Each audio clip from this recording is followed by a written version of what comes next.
vice-président Mattei pour le groupe démocrate. Merci Madame la Présidente. Madame la Première ministre, vous avez annoncé la semaine dernière votre feuille de route pour les semaines et les mois à venir.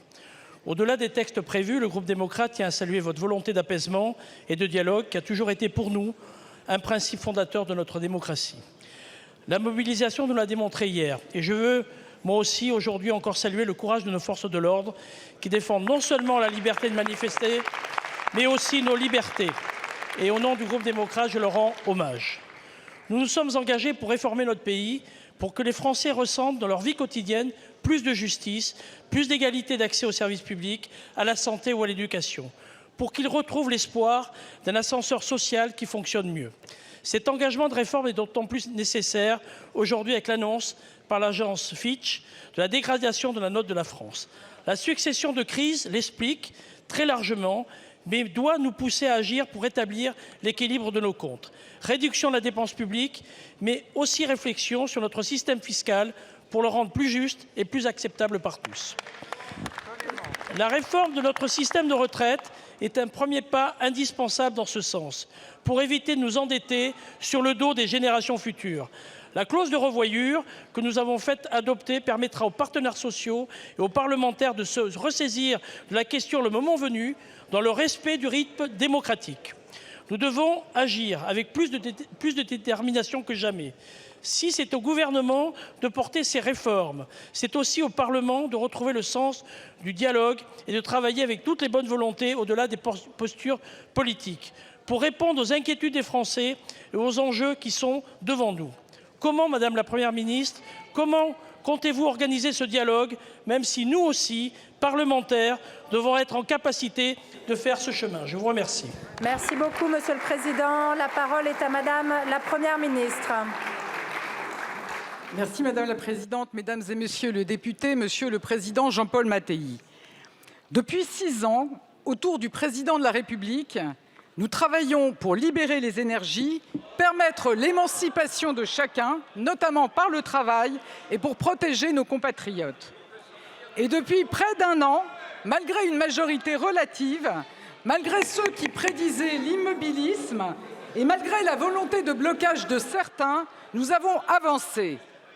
Déconjugalisation de l'AAH, maintien du bouclier tarifaire, lancement du recrutement de 8 500 policiers et gendarmes, réforme de l'assurance chômage, tournant de la prévention médicale, accélération du nucléaire et des renouvelables, pérennisation de notre système de retraite par répartition et augmentation des plus petites pensions, voilà un aperçu d'un bilan solide et concret.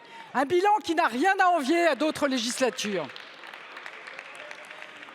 Ce bilan, nous le devons d'abord à l'unité et à l'engagement des 3 groupes de la majorité que je salue.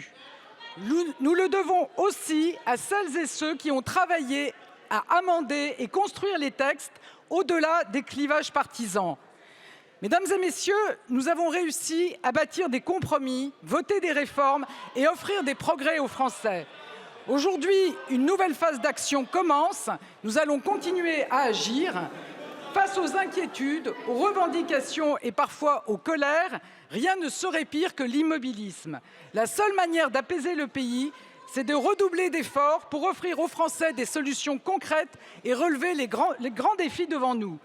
C'est pourquoi, après avoir consulté les forces politiques, les groupes parlementaires, les partenaires sociaux et les élus locaux, et en suivant le cap fixé par le Président de la République, j'ai présenté une feuille de route complète la semaine dernière. Cette feuille de route apporte des réponses concrètes aux préoccupations des Français. Et les textes dont vous débattrez en sont l'illustration. Cette feuille de route, c'est un appel à toutes les bonnes volontés, parlementaires, élus locaux, partenaires sociaux. Nous sommes prêts à agir, nous sommes prêts à construire. Nous avons montré que nous étions capables de bâtir des compromis et nous voulons continuer.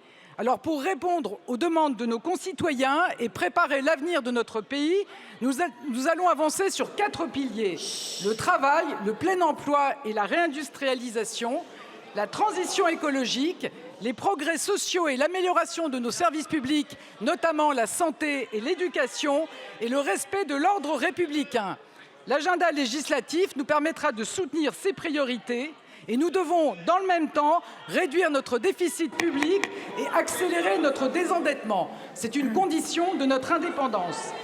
Mesdames et messieurs, nous avons beaucoup à faire pour les prochains mois. Nous avons beaucoup de solutions à apporter, d'inquiétudes à apaiser, d'aspirations que nous devons concrétiser. Au sein de l'arc républicain, toutes les bonnes volontés sont les bienvenues. Alors, comme depuis un an, je le redis, répondons à l'appel des Français et bâtissons ensemble. Je vous remercie. Merci beaucoup, Madame la Première ministre. Un peu de silence, s'il vous plaît. La parole est à Madame Estelle Youssouf.